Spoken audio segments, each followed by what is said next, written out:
Welcome to You Rise Me Up, a podcast about Asian Europeans from all walks of life. I'm your host Qing, a German-born Chinese.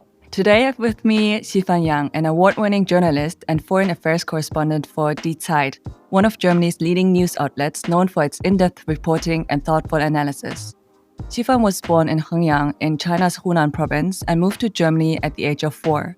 She grew up in Freiburg and later studied psychology in Munich before pursuing journalism. In 2015, she published her first book, Als die Karpfen fliegen lernten, which translates to When the Carps Learned to Fly, where she tells the story of China's recent history through the lens of her family.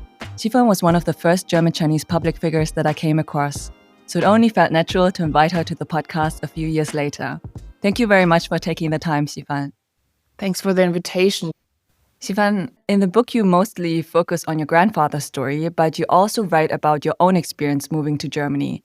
You mentioned feeling ashamed of your cultural heritage as a child, being indifferent to it as a teenager, and becoming a hopeful adult who, at the time of writing the book, fluctuated between feeling fascinated and discouraged by the developments in China. Looking back, what key moments in your journey have shaped your feelings and perspective toward China, and how do you feel about it today?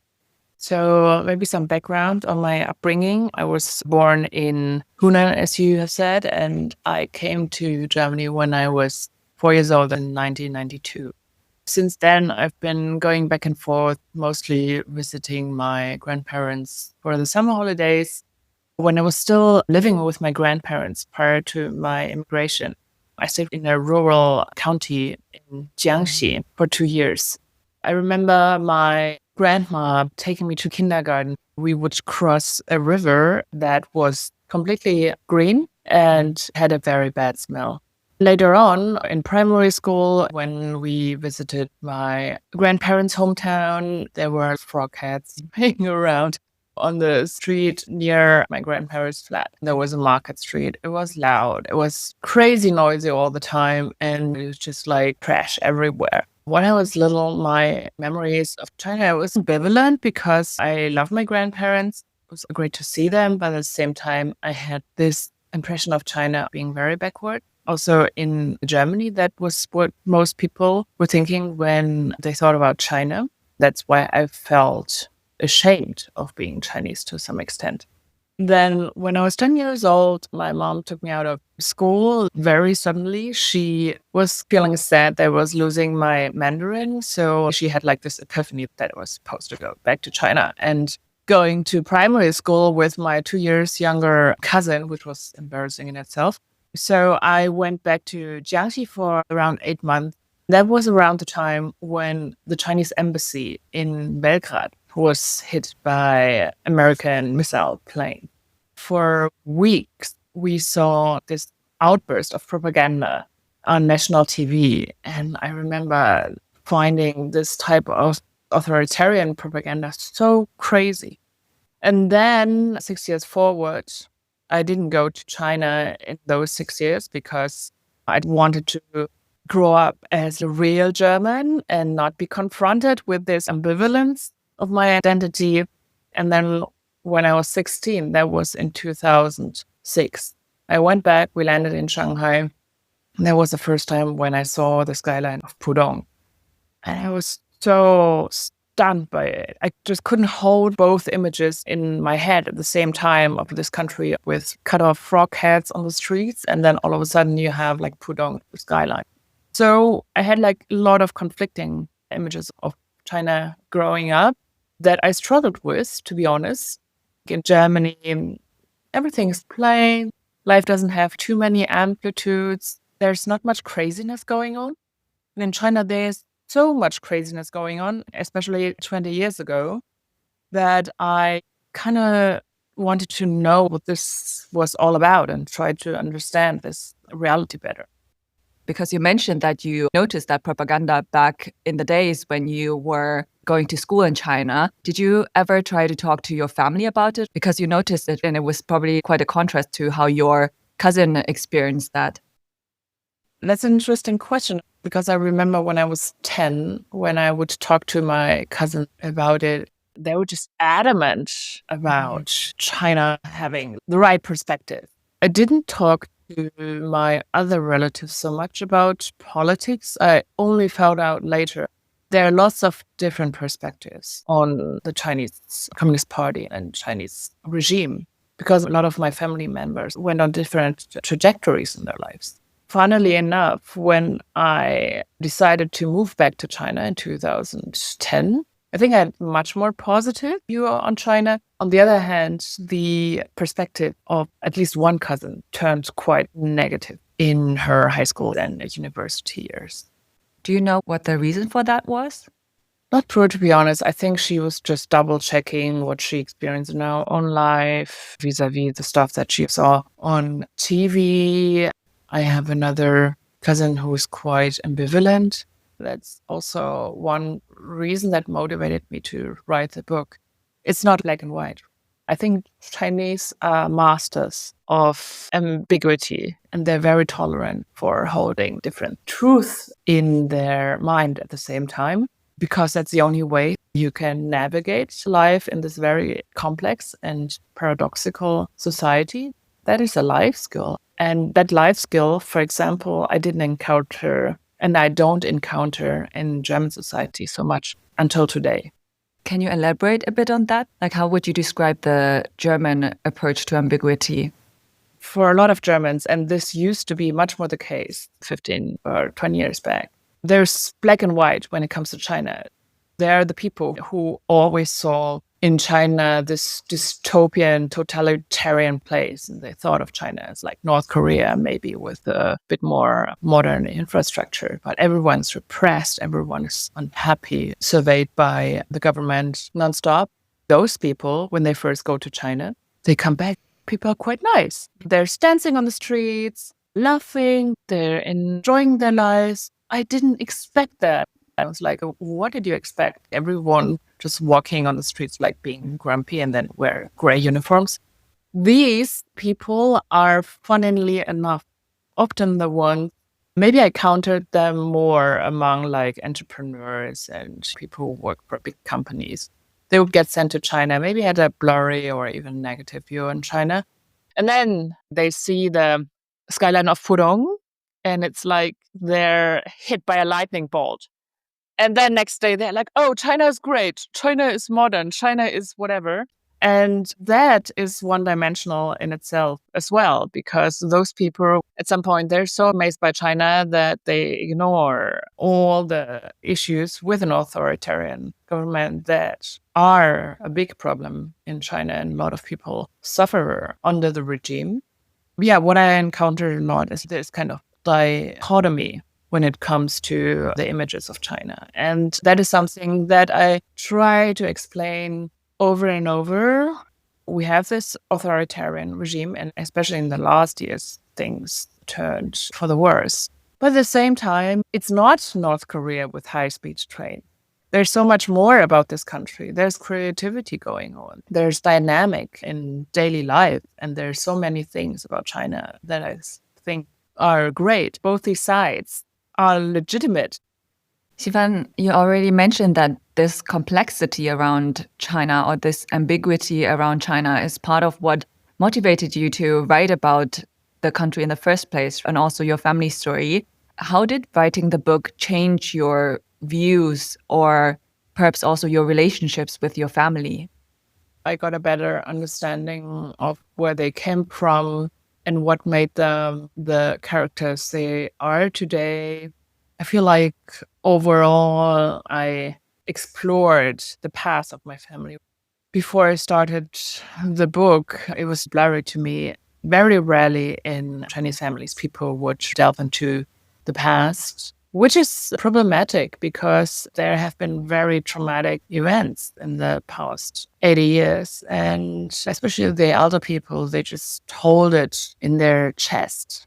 The past cannot be resolved. Traumas cannot be resolved when they're hidden or when you don't talk about them. And you hold it in yourself, and they get just passed from generation to generations in a very unconscious way. People don't talk about it, but the past stays present. How did you approach talking to your family about these topics? Because as you mentioned, there were quite difficult periods of times that you have written about, especially regarding your grandpa's story. It really depended on who I asked. For an author, it was a gift to see that the personal biographies of my relatives were deeply intertwined with historical events.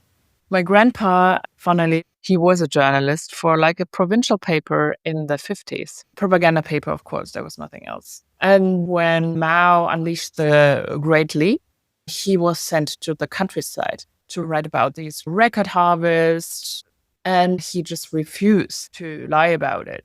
That, of course, didn't go well with his superiors, and he got sent up the mountain, which was a common way to exile critics of the Mao regime at that time. He was condemned to do forced labor for many years.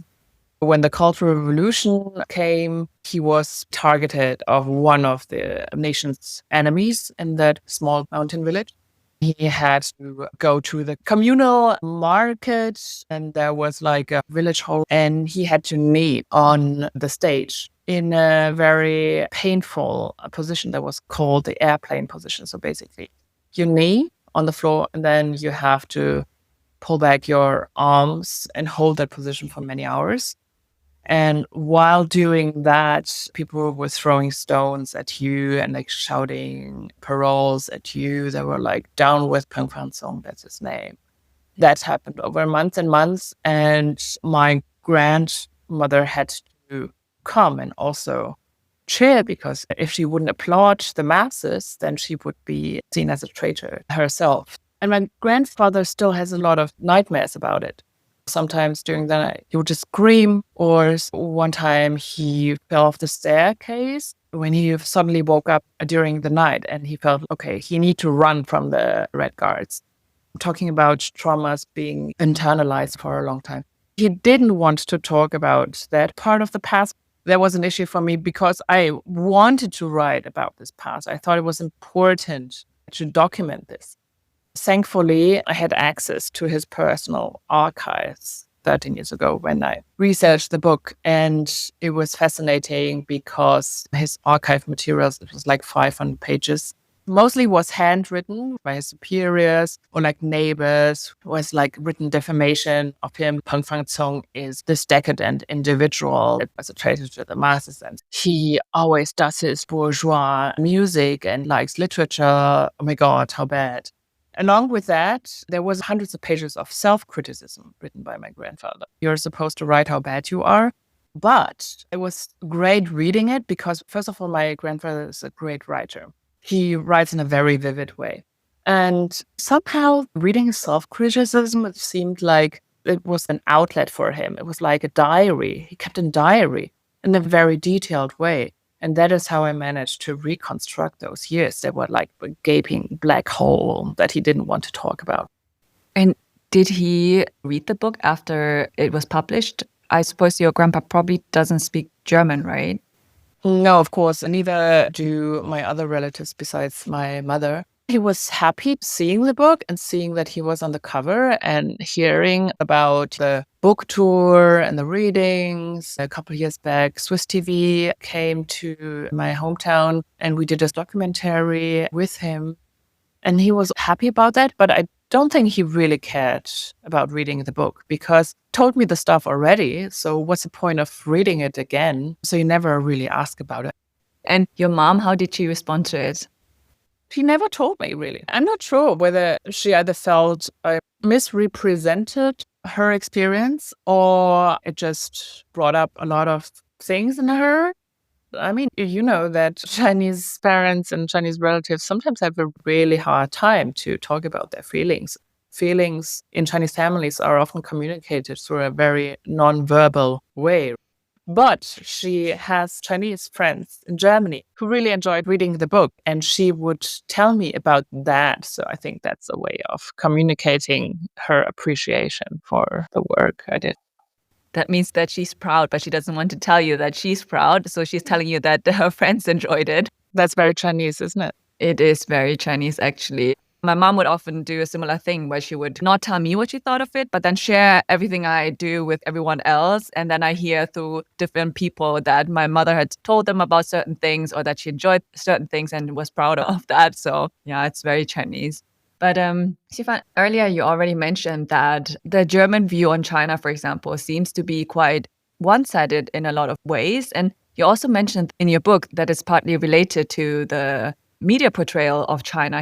Since you're a journalist with a Chinese background, but also have spent so much time in China reporting for German-speaking media outlets, I was wondering how you would compare the German portrayal of China versus the Chinese portrayal of Germany in the media. Interesting point. I think it's very hard to compare because, first of all, German press is mostly free, not because there's some sense of government censorship, but with any kind of discourse, there's always also groupthink. That was what shaped the one-sidedness, as you have said. Whereas in China, when we talk about portrayal of Germany, especially during the times that we live in now, it's like state media, right? So it really depends. If they want to improve their economic relationship with Germany because they're having beef with the US right now, then of course Germany would be portrayed more positively. If they are pissed because German government decides on a new China strategy that they see as an offense, then of course there's a lot of pushback. I would say overall in China, there's a positive view on Germany, like all the cliches, beer, autos, cleanliness, public order, and all of that. And that's like the stereotypes that regular Chinese people have. Whereas in Germany, the view on China is much more negative. That was also part of the reason why I wanted to go into China reporting, because, I really wanted to portray China as a much more multidimensional country, and I wanted to write about China in a more nuanced way. It was not that it didn't exist at all in German media, but very rarely. Also, going into German journalism, I also had ambivalent feelings about my experience. First of all, it's great that I had the privilege to be able to tell my perspective in the German media. That is something that is contradicting the mainstream narrative, because that is something that I would have never had the opportunity to do in China. But at the same time, I was still facing these cliches and also editorial departments that would always flash the most obvious and annoying titles over my articles. Something sweet, sour, blah, blah, blah. And then you always have a dragon illustration. And up until today, I think because I have grown up with this one-sided China narrative in the German media, I'm also very critical of the dynamics within journalism in the West. But I still have the privilege to work in that environment and do my best to change some of it. Why do you think Germans tend to associate China with dragons and very specific symbols and things like sweet and sour sauce? Because I've also observed that during the pandemic, it was particularly bad, right? Yeah, of course. I love the speaker cover. There's this question, how superior is China to us? And then they had this angry dragon on the cover. And then half a year later, when China was struggling, keeping up their zero COVID regime, and when in Germany things were getting more relaxed, you had this panda on the Spiegel cover that was building a wall. I was like, oh my God, I wish they came up with something better. Why do they do the dragon and panda thing so much? Most people who have never been to China have no real image of the country. In the past, it was like, okay, people are wearing rice hats and they're riding the bicycle and they're eating dogs. Now it's like surveillance cameras, high-speed trains and modern airports. But besides that, people have a hard time to really imagine what this country is like. Maybe because this country is so multifaceted. But it doesn't really translate in the media narratives. I see. I was actually just wondering, when you were in China reporting, did you encounter any issues with press freedom? Because you were reporting for German-speaking media. Did you experience any problems there? Oh yeah, always. There are myriads of stories that every correspondent can tell you about. It starts with getting a journalist visa, a very tedious process that has become more and more difficult in recent years. Whenever you're on a trip, your information's out there. Like you book a train, the people in the city or the village where you go to, they have the information that you're coming. They will set up more or less friendly reception, sometimes more friendly, other times not. I think the most effective thing they do is prior to the interview, they can track your communication with the interviewees. They will just call them and say, don't accept this interview. And people are getting so intimidated that, you arrive somewhere, you have scheduled an appointment for tomorrow. And then at the very last minute, they call you and say, oh, hey, this is not happening. Other times, you have done the interview already. You have hours of recording. You're excited about the stories, just waiting to write them up. Then you go home and then you get a call saying, hey, I'm really sorry. They visited me just hours after you came and they talked to me and I just can't do that. That happens almost, I would say, in 9 of 10 cases. Wow, that must have been very frustrating. Yeah, absolutely. 90% of the time you deal with stuff that has nothing to do with journalism. Did you still find it fulfilling to report from China, given how difficult it was for you to report in the first place? I mean, there's different ways to look at it. You can say that China has become more and more of a black box in recent years. And even the tiniest bit of information that you can get out is valuable in itself, and even more valuable because it's so rare. Talking from the point of view of someone who has to do the actual work, of course, it has become more and more frustrating, especially when you compare the working environment in China 10 years back. 10 years back, it was just like paradise for journalists. Not 2015, I'm talking about 2011, 12, before Xi Jinping came to power. There was such a positive energy in the country, and people were eager to communicate to the outside and eager to tell you their stories. There was a time when there was a lot of investigative journalism, also citizen journalists online who voiced their criticism. Yeah, but that was a very brief period on Weibo, and now you can't read any of that anymore online. And why do you think the government is so anxious about news getting out? I mean, the criticism part I can understand, but isn't it a good thing to learn more about the lives of everyday people there and life on the ground?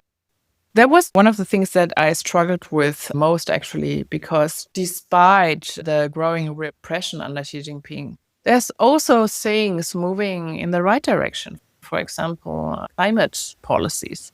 I did a huge story on climate policies and wanted to go to some of the model villages in the countryside that went 100% green in their energy consumption.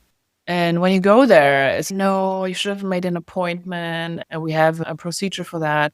And then you're like, okay, but we want to report something positive. And then they're like, oh, no. The funniest excuse I've ever heard was, oh, we have mango harvest season and the farmers are not available to talk to you. They're super busy. And I was like, okay, great. So when is the harvest season over? And they're like, oh, we have a very long harvest season for mangoes. Just goes on for month and month. And then you're like, okay, I'm coming here to report something positive. You don't let me. But that speaks for the amount of fear and paranoia that's present and very pervasive in Chinese politics now. The interesting thing about authoritarian leaders is like the more powerful they become, the more paranoid they become, because they're more and more isolated on the top. And they more and more feel like around any corner, there's someone who wants to stab you in the back. They spread so much fear in the system that anyone in the hierarchy does not want to take any risk anymore. Reporting something positive, being on the ground, poses a risk for them to get into trouble with their superiors. And have you ever been worried about your own safety? Because we often hear about sudden disappearances or arbitrary arrests. How often does that actually happen? Have any of your colleagues ever run into these issues, or have you feared for your own safety? Didn't happen so much to German journalists. also because Germany is one of the only countries that China wants to have an at least okay relationship with because of the economic might of Germany. What are your thoughts on the German perspective on it, though? China wants to have an okay relationship with Germany, but it seems that in recent years, Germany has become more cautious when it comes to China, fearing economic dependence. I think German politicians also don't have an easy time right now because there's so many drastic shifts in the whole geostrategic world. It's really hard to come up with a long-term strategy in terms of your alliances. In Germany, we have a very strong transatlantic orientation, but that is called into question with Trump being the president. What has been the mainstream idea about where the strategy towards China should be going, talking about de-risking, being more economically independent from China, is also a concept that might be becoming more important towards the US, right? You need to probably become more economically independent from the US. At the same time, we're trying to cut off economic ties with Russia. And because Germany is a big economy, it is very difficult to pull all of that off at the same time. So I expect some readjustment towards China. You cannot fight on three fronts at the same time.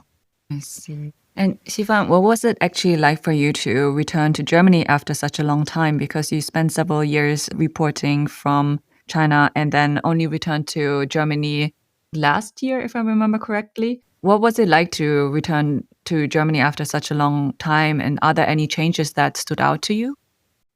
I think 10 years ago, when I was traveling in China, I was working there, come back to Germany for a brief period of time. Germany felt like this haven of stability within Europe. And German people were not talking so much about politics under Merkel. And there was this idea that we can extend our present successes for the time being. Our wealth is secured. Now, the economic model of Germany is just falling apart, basically. And because Germans were so proud of their economy and their global players like Volkswagen, BMW, there's this identity crisis going on in Germany. Germany is not a global power. Germany is not a military power. What Germany built up after the Second World War is their economy. I've come back to Germany 1.5 years ago, and I'm stunned by how much insecurity there is. There is this growing anxiety that I feel you can also feel on the streets. People are more thin-skinned. I was hoping after 5 years of difficulty in China to come back to an environment that is sorted, that is more normal in a way. But now I think the era of normalcy is over almost everywhere in the world. How has German media changed from your perspective? It has changed like almost everywhere in a sense of becoming more fast-paced. The news cycles are becoming shorter and shorter. The public nervousness, anxiety, hysteria about almost any topic is getting to a level that I find bearable because it's not productive. And that also has to do with the dwindling resources of media outlets. Media outlets are very highly dependent on clicks on the internet. That gives a very wrong incentive. So that is the supply side, right? But the demand side of it is that people just have a short attention span. I mean, just like people are not able to read an article to the end. They just want the summary in the beginning. And what are your thoughts on representation in the media industry? There was a very brief period of things getting more diverse. Unfortunately, I think we are experiencing downturn on this again. Jobs in journalism are very precarious these days. It attracts less and less people from diverse backgrounds. Same goes for working class people, by the way. German working class, not only people from ethnically diverse backgrounds. I also think there is some kind of conservative backlash with a lot of news department. Some sort of anti-wokeism that reflects it's the broader mind shift in politics. What do you think can be done to address this actually?